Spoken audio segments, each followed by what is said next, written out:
The story we're about to tell may change the way you think about peacekeeping. It starts with a United Nations mission in a part of what is now Croatia. In 1993, Canadian peacekeepers took a dangerous and very courageous stand there.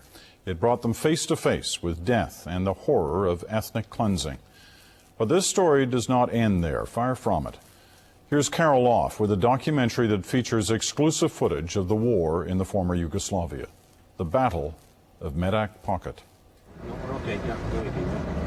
Many villages in the area of Medak in central Croatia have signs to mark them, but few people to live in them.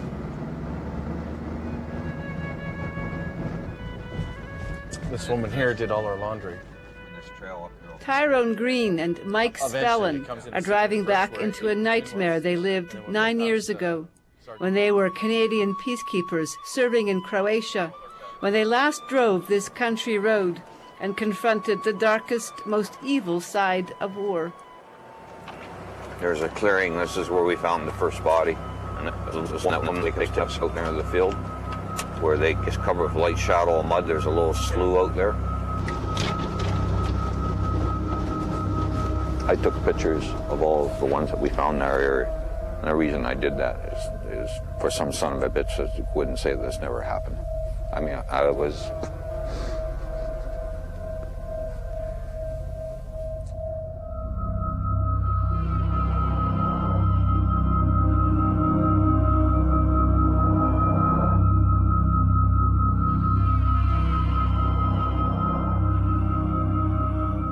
The Canadian soldiers had confronted ethnic cleansing, so successful that now, 9 years later, no one lives here. No one came back. This little barn back in here. Mike Spellin was a sergeant major for the 2nd Battalion of the Princess Patricia's Canadian Light Infantry. Their orders in September 1993 were to do whatever possible to stop a Croat offensive against Serbs living in the Medak Pocket. Tyrone Green, a lieutenant then, now a captain, led the 9th platoon. He was a reservist. Almost half the Canadian battle group here at the time were also in the reserves. Young men, mostly just out of boyhood, who had signed up for adventure and maybe a chance to help people in faraway places. There was a kid about 15 feet from me, and he wasn't in my company, so I can't recall his name. But I remember looking at him, he was just staring, and I remember trying to talk to him, I get no response. And I mean, it was quite obvious that these guys had seen enough by this point. What the Canadian soldiers did and saw here 9 years ago is one of the most important and yet untold stories in peacekeeping history. Tyrone Green and Mike Spellin agreed to come back to Croatia with us to tell the story of Medak Pocket and how it marked the men and women of the PPCLI forever. There it is. Tyrone takes us to his former base. They called it Medak House. His platoon moved there in 1993 as part of the UN Protection Force, UNPROFOR. No. They were to patrol and protect this area, but they found it extremely unstable. Croat and Serb armies were locked in a ceasefire that threatened to break at any moment. Medak House tried to create a sense of security. The weeks leading up to this whole time, we've been out in the pocket, visiting people, getting to know the locals, employing some of the locals as translators, and we had locals bringing us bread. Coming down to do laundry. There was a little bit of loyalty towards the people as well. We'd adopted a whole bunch of the children coming in every day to play volleyball with the soldiers. You know, we had dogs, we had cats. Medak is in an area called Krajina. When Croatia declared its independence, the Serbs claimed the Krajina as their own republic. Serb soldiers ethnically cleansed Croats from Krajina and then held their ground until September 1993, when the Croats attacked Medak Pocket. Nothing would stop them, not even UNPROFOR. our UN flags were on antennas that were tied down. And so when the first time we got fired, as we were just breaching through the Serb lines to come out, we thought, well, maybe they don't really notice it's UN. So we let the antennas go up to show the flag. And we received more fire. So we decided, well, we got this big flag that was like the size of a bed sheet that we had flying above the Medak house. We'll put that up. And then there's not going to be any way that they're not going to know it's UN forces. So we did that and put the big UN flag up. And then we started taking anti-aircraft fire in the direct roll. So they knew it was UN, and we were trying to push forward. The Canadians were in the middle of a major Croat offensive, masterminded by the highest leadership, Generals Rahim Ademi and Janko Bobetko.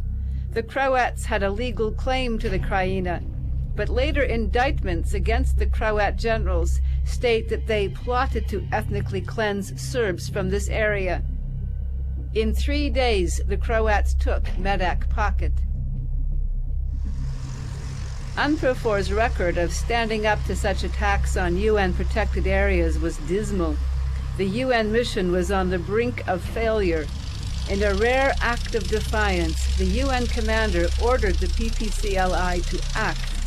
The Canadians were to wedge themselves between Croat and Serb forces and push the Croats back.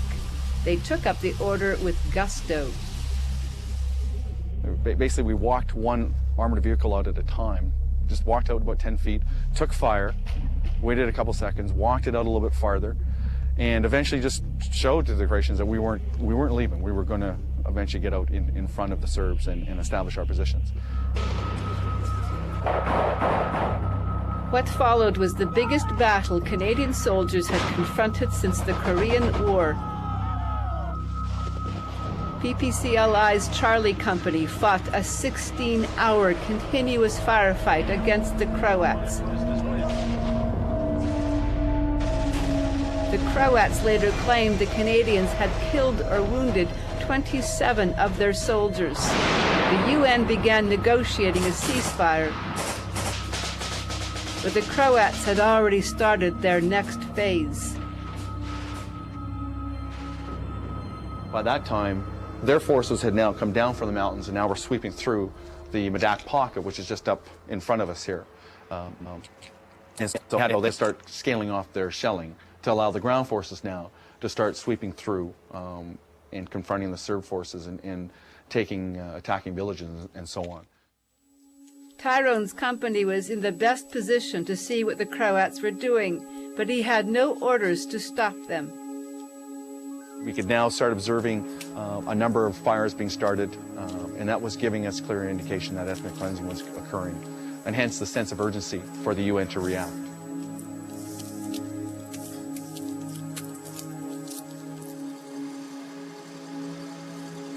The UN forced the Croat leadership to agree to a ceasefire, but the leadership couldn't or wouldn't tell their commanders on the ground.